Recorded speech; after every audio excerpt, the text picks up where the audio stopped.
learning, I think,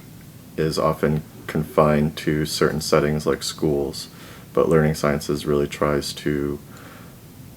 deliberately expand those boundaries to places outside of schooling that include situations such as informal learning settings like museums and things like that, but also areas in the community as well as students' homes' lives. And it tries to understand how all of those systems interact to produce learning. So my academic background is rooted in originally biology and philosophy. I then went on to get my master's in cognitive neuropsychology at University of Chicago. I went to UIC for my undergraduate, and I knew that this was a place that you could get an incredible education, but in many ways they weren't going to hold your hand through it, that you had to form your own idea of what you wanted from this institution through the relationships that you could create with the faculty here, which are stellar. The main reason why I wanted to come to LSRI was to work with people like Susan Goldman and Jim Pellegrino, who have long storied careers in cognitive psychology, and Jim in particular is someone who is essentially the assessment guru of the field. He is on all sorts of boards. He is the busiest man I know, but he is an incredible expert within not just the nitty-gritty where assessment happens with students, but also the power structures, the ways those assessments get created and delivered from policy all the way down into classrooms, and that's something that I really valued. I think another thing that makes LSRI unique is the fact that it really tries to focus on this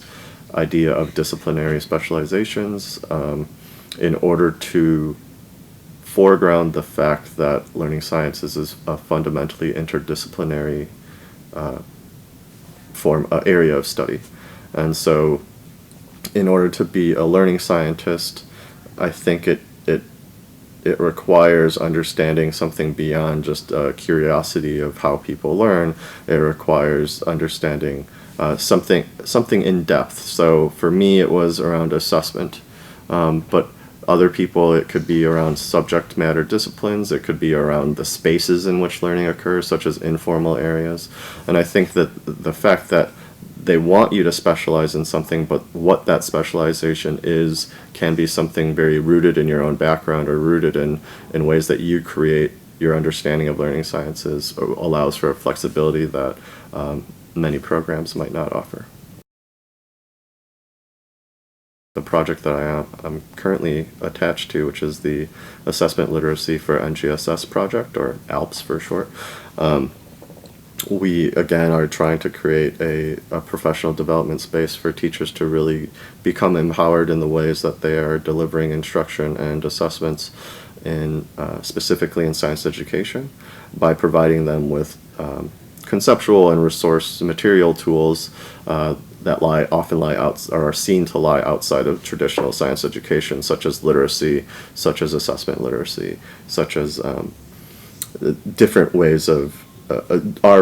researchers as resources for teachers. And so we have really tried to develop a collaborative space for teachers to be able to design their own training to a certain extent, and to create a collaborative